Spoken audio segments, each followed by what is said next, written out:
Hello students, welcome to the PNT coaching classes learn easily and smartly. तो आज हम पढ़ने वाले हैं second application of the dimensional formula, that is to establish relation between different physical quantities. यानी कि students, dimensional फॉर्मूले की हेल्प से हम किसी भी दो फिजिकल क्वांटिटीज के बीच में क्या रिलेशन है उसको एस्टेब्लिश कर सकते हैं, उसको आइडेंटिफाई कर सकते हैं, उसको डिटरमाइन कर सकते हैं। तो चलिए आज इस वीडियो में यही कवर करने वाले हैं, करते हैं स्टार्ट। तो अगर स्टूडेंट्स हम जानते हैं कि यहाँ पे बहुत सारी डिफरेंट फिजिकल क्वांटिटीज हैं, ओके, जिस पर डिपेंड करती है एक गिवन फिजिकल क्वांटिटी। ओके, इस चीज को समझिए। हमारे पास ये एक फिजिकल क्वांटिटी है, ओके, एंड ये यहाँ पे मान लेते हैं 2 या 3 जितने भी हो सकते हैं, बहुत सारी ऐसे दूसरी डिफरेंट फिजिकल क्वांटिटीज है। तो ये फिजिकल क्वांटिटी जो कि डिपेंड करती है इस पे भी एंड इस पे भी। ओके, वही बोला गया है कि हमारे पास बहुत सारी फिजिकल क्वांटिटीज है जिस पर एक गिवन फिजिकल क्वांटिटी जो है वो डिपेंड करती है इन सभी दूसरी फिजिकल क्वांटिटीज पे। ओके, तो इस केस में यहां पे हम प्रिंसिपल ऑफ होमोजेनिटी का यूज करेंगे। प्रिंसिपल ऑफ होमोजेनिटी क्या है हमने बता चुके हैं, राइट, कि अगर हमारे पास कोई एक फिजिकल इक्वेशन है तो लेफ्ट साइड पे जो डायमेंशनल फॉर्मूले होंगे एंड जो उस इक्वल के राइट साइड पे जो डायमेंशनल फॉर्मूले होंगे, ज्वाइन करने के बाद, सॉल्व करने के बाद ओवरऑल दोनों साइड पे जो डायमेंशनल फॉर्मूले मिलने वाले हैं वो बेसिकली इक्वल होंगे। ओके, तो यहाँ पे क्या है, एक हमारे पास गिवन फिजिकल क्वांटिटी है स्टूडेंट्स, ये वाली, जो कि डिपेंड करती है दूसरे फिजिकल क्वांटिटीज पे। ओके, तो इस केस में हम अगर प्रिंसिपल ऑफ होमोजेनिटी को यूज करेंगे तो हम इन फिजिकल क्वांटिटीज के बीच का जो रिलेशन है उसको स्टेब्लिश कर सकते हैं। ओके, अब बात करते हैं इसके वर्किंग रूल की। तो स्टूडेंट्स, बिना एग्जाम्पल के अगर मैं आपको वर्किंग रूल समझाऊंगा तो बहुत टफ जाएगा। वैसे तो मुझे पहले एग्जाम्पल शो करना चाहिए कि क्या एग्जाम्पल्स हैं, ओके, बट एनीवेज अब यहाँ पे वर्किंग रूल पहले है तो मैं आपको समझा देता हूं। But what I will suggest कि हो सकता है कि पहले बार में आपको वर्किंग रूल समझने में थोड़ा सा टफ जाए, बट आई विल सजेस्ट कि आप इस वर्किंग रूल को सुनिए, फिर 2 एग्जाम्पल दिखाने वाले हैं इस वीडियो में, वो 2 एग्जाम्पल सुनिए एंड इस वीडियो को एक और बार सुनिए तो आपको सेकेंड टाइम पे जो है वर्किंग रूल क्लियर हो जाएगा। द रीजन बीइंग कि आपने एग्जाम्पल देख लिए तो आपको ज्यादा समझ में आएगा। ओके, तो चलिए मैं आपको समझाता हूं वर्किंग रूल। कि सपोज कीजिए स्टूडेंट्स, यहाँ पे हमारे पास एक गिवन फिजिकल क्वांटिटी है, ओके, एंड अब हमको इस गिवन फिजिकल क्वांटिटी के जो डायमेंशंस हैं अभी मान लेते हैं कि पता नहीं है, तो हम उसको फैक्टर ले लेंगे। फैक्टर लेने का मतलब ये है कि मान लेते हैं कोई भी फिजिकल क्वांटिटी जो दूसरे फिजिकल क्वांटिटीज पे डिपेंड करता है, ओके, तो उनसे रिलेशन कैसे रखेंगे। तो हम क्या करेंगे, यहाँ पे एक बेसिकली उस रिलेशन में जो डिफरेंट फिजिकल क्वांटिटीज है जिस पर गिवन फिजिकल क्वांटिटी डिपेंड करती है, ओके, उन पर हम कोई फैक्टर ले लेंगे, यानी कि उस पर कोई पावर चढ़ा देंगे। ओके, मान लेते हैं एग्जाम्पल के लिए हमारे पास एक फिजिकल क्वांटिटी टाइम पीरियड है जो कि डिपेंड करती है इफेक्टिव लेंथ पे एंड ग्रेविटी पे। ओके, तो समझिए इस चीज को, जो गिवन फिजिकल क्वांटिटी है जो कि डिपेंड करती है दूसरी फिजिकल क्वांटिटीज पे, तो हम यहाँ पे इस पे पावर ए ले लेते हैं एंड पावर बी लेंगे, तो इसको हम फैक्टर बोल रहे हैं। ओके, इस टाइप से माना जाता है। यानी कि यहाँ पे क्या है कि हम सपोज कर रहे हैं कि इन फिजिकल क्वांटिटीज पे जो फैक्टर्स हैं वो ए एंड बी हैं। ओके, अब क्या हो गया, हम इस इक्वेशन को जब यहाँ से ये डायरेक्टली प्रोपोर्शनल साइन हटाएंगे तो हो जाएगा t इज इक्वल टू, एक कांस्टेंट आता है तो ये इस तरीके से हो जाएगा, राइट। तो ये जो इक्वल साइन है ये रिप्रेजेंट करता है कि एक हमारे पास फिजिकल इक्वेशन मिल चुका है। ओके, अब क्या करेंगे, इन फिजिकल क्वांटिटीज का हम लोग क्या करेंगे, इन फिजिकल क्वांटिटीज के हम डायमेंशन फॉर्मूले रख देंगे। ओके, अब हमको पता है कि ये कांस्टेंट है तो कांस्टेंट जो है जनरली क्या होता है, डायमेंशन लेस होता है, तो उसकी टेंशन नहीं लेंगे।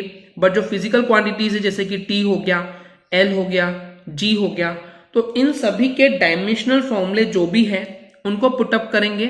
ओके स्टूडेंट्स, इतना क्लियर है।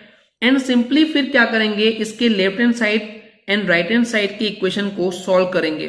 ओके, यानी कि इनको फिर सॉल्व करेंगे एंड उसके बाद जब हमने इक्वेशन सॉल्व कर लिए हैं, जो भी डायमेंशंस थे उनको कंबाइन कर लिए हैं, ओके, उसके बाद हम अप्लाई करेंगे प्रिंसिपल ऑफ होमोजेनिटी।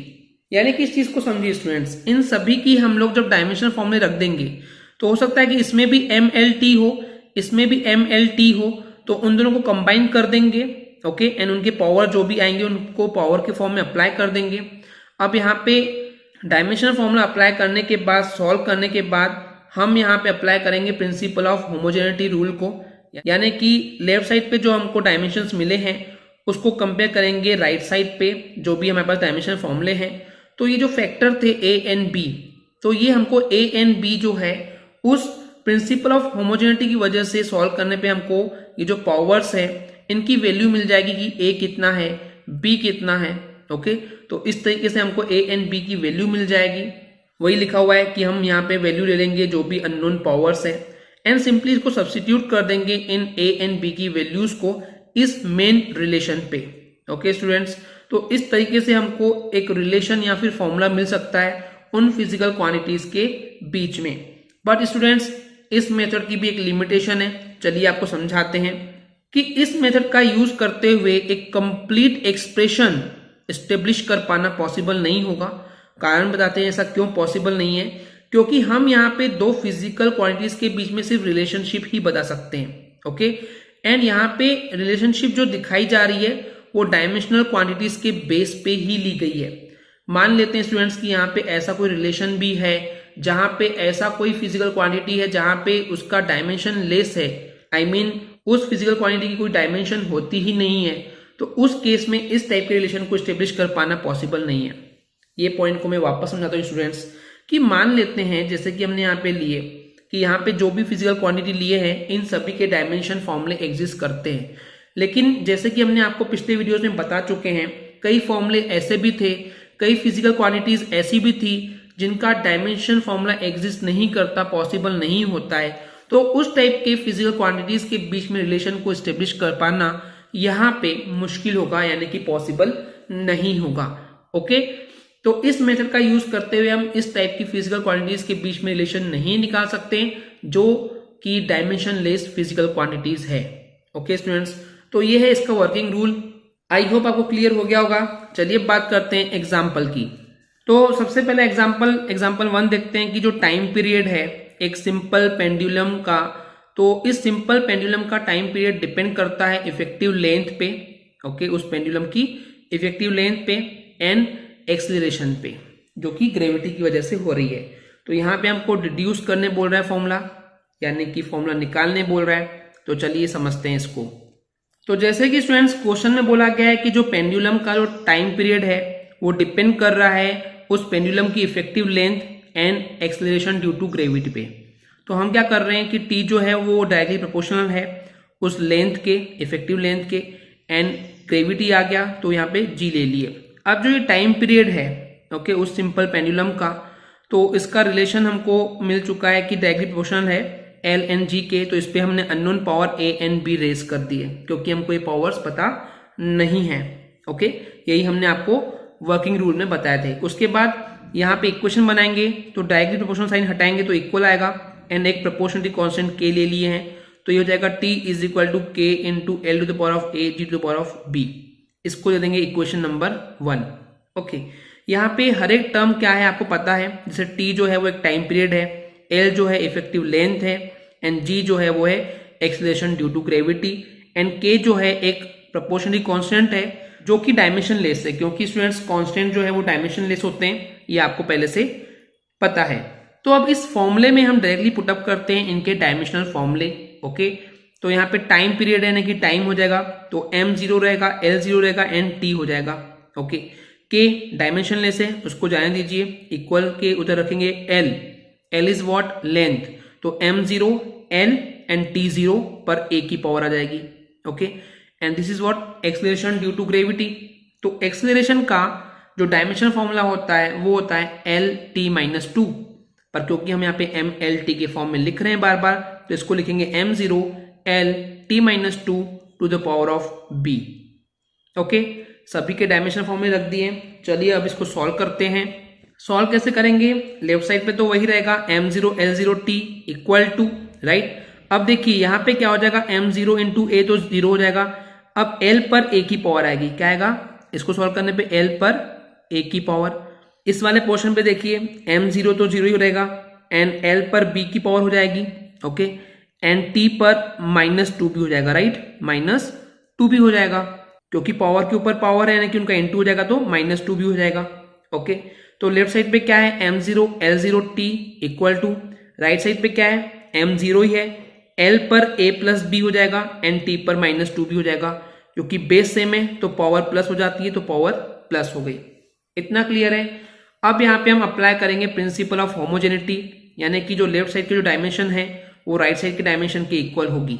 ओके, तो m0 तो 0 है, कोई प्रॉब्लम नहीं है, L0 और यहाँ पे L a प्लस b है, तो कंपेयर करेंगे तो हमको मिल जाएगा a plus b is equal to what 0, equation 1 मिल जाएगा, आई मीन 1 तो इक्वेशन ऑलरेडी आ चुका है तो इक्वेशन 2 ले लेंगे मान लेते हैं, एंड t के लिए क्या हो जाएगा ये -2b इज इक्वल टू 1 क्योंकि 1 की पावर है।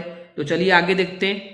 अब यहाँ पे देखिए हमको ये दो इक्वेशन मिल गए, a plus b equal to 0 and -2b is equal to 1, तो यहाँ से b निकल जाएगा, -2 उधर जाएगा तो अपॉन में आ जाएगा, तो b इज इक्वल टू हो जाएगा -1/2 एंड b की वैल्यू अगर यहाँ पुटअप करेंगे -1/2, उधर ट्रांसपोज करेंगे तो 1/2, तो a इज इक्वल टू आ जाएगा 1/2, वैल्यू मिल गई हमको। ओके, अब इसको पुटअप कर देंगे इक्वेशन नंबर 1 में, क्या था t is equal to k and l to the power of a यानी कि 1/2 की power and g to the power of b यानी कि उस पर आ जाएगा b पर एंड उस पर आ जाएगा g पर -1/2 की पावर। सॉल्व करते हैं इसको तो हो जाएगा t is equal to k and क्योंकि 1/2 की पावर है एंड यहाँ पे निगेटिव पावर है तो ये क्या हो जाएगा t is equal to k, l पर 1/2 की पावर एंड g पर 1/2 की पावर, क्योंकि निगेटिव पावर जब अपॉन में जाएगी तो पॉजिटिव बन जाएगी, दोनों पर 1/2 की पावर है मतलब कि ये स्क्वायर रूट के अंदर आ जाएंगे तो स्क्वायर रूट L/G हो जाएगा। तो ये वो रिक्वायर्ड फॉर्मूला है या रिलेशन है जो कि यहाँ दिखा रहे हैं, relation between the time period with the उस पेंडुलम की length and acceleration due to gravity पे डिपेंड करता है। Okay students, I hope clear हो गया होगा। चलिए एक और एग्जांपल देखते हैं, दैट इज एग्जांपल नंबर 2। तो इस एग्जांपल में बोला गया है कि हमारे पास एक साउंड वेव है, उस साउंड वेव की जो वेलोसिटी है एक मीडियम में ट्रेवल कर रही है, तो ये जो वेलोसिटी ऑफ साउंड वेव है ये डिपेंड करती है उस मीडियम के कोएफिशिएंट ऑफ इलास्टिसिटी पे एंड उस मीडियम की डेंसिटी पे। ओके, इतना क्लियर है। तो हमको यहाँ पे इस्टेब्लिश करना है फॉर्मूला इस velocity of the wave using the dimensional method. Okay, चलिए निकालते हैं। तो क्योंकि यहाँ पे वेलोसिटी v होती है, जनरली v से रिप्रेजेंट करते, तो जो वेलोसिटी v है वो डायरेक्टली प्रोपोर्शनल करती है इलास्टिसिटी ऑफ द मीडियम या फिर coefficient of elasticity of medium, इसको कैपिटल E से रिप्रेजेंट करते हैं एंड जो डेंसिटी है उसको रो सिंबल से रिप्रेजेंट करते हैं, पावर a एंड b दे देंगे। ओके, आगे सॉल्व करते तो हो जाएगा v is equal to k e to the power of a and rho to the power of b। तो यहाँ पे e क्या है, कोएफिशिएंट ऑफ इलास्टिसिटी है, रो क्या है, डेंसिटी ऑफ मीडियम है, k क्या है, एक प्रोपोर्शनली कांस्टेंट है जो कि एक डायमेंशन लेस है। ओके, इसको इक्वेशन नंबर 1 दे दिए, यहां तक क्लियर है। तो चलिए अब बात करते हैं इसके डायमेंशनल फॉर्मूले के ऊपर। तो सिंपली अब यहाँ पे डायमेंशनल फॉर्मूले पुटअप कर देंगे। तो यहाँ पे v क्या है, वेलोसिटी है, तो वेलोसिटी का डायमेंशन फॉर्मूला होता है L-1, राइट। k तो डायमेंशन लेस से जाने दीजिए। कोएफिशिएंट ऑफ इलास्टिसिटी का जो डायमेंशन फॉर्मूला होता है वो होता है M-L-1 T-2। मैंने आपको ये पिछले वीडियो में बता चुका है स्टूडेंट्स, अगर आपने नहीं देखे तो पहले देख लीजिए कि डायमेंशन फॉर्मूले किस तरीके से निकाले जाते हैं। ओके, एंड यहाँ पे जो रो है, डेंसिटी है, डेंसिटी का डायमेंशन फॉर्मूला होता है ML-3। Okay, ML-3। तो चलिए पुटअप करने के बाद किस तरीके से होगा आगे देखते हैं। तो इस तरीके से हमको इक्वेशन मिल चुका है। ओके स्टूडेंट्स, चलिए इसको सॉल्व करते हैं। तो LHS में तो m है ही नहीं तो m0 हो जाएगा, मतलब m0 then l and then t-1। Right side पे देखते हैं, m पर a की पावर है, m पर a की पावर है, l पर -a की पावर है एंड t पर -2a की पावर है। इस पे देखेंगे तो m पर b की पावर है एंड यहाँ पे l पर -3b की पावर हो जाएगी। इसको कंबाइन करते हैं तो हो जाएगा ये सिंपली क्या, इधर हो जाएगा m0l t-1 इक्वल टू, यहाँ हो जाएगा m पर a है, m पर b है तो m पर a प्लस b, l पर -a है, l पर -3b है तो l पर -a -3b एंड t पर -2a है तो -2a। ओके, इतना क्लियर है। तो अब हम अप्लाई करते हैं प्रिंसिपल ऑफ होमोजेनिटी, जो बोलता है कि लेफ्ट साइड पे एंड राइट साइड पे जो हमको डायमेंशन फॉर्मूले मिल रहे हैं वो इक्वल होते हैं। तो चलिए कंपेयर करते हैं, तो a plus b equal to 0 हो जाएगा। ओके, सेकेंड एल पे जो है ये minus a minus 3b is equal to 1 हो जाएगा एंड यहाँ पे minus 2a is equal to minus 1 हो जाएगा।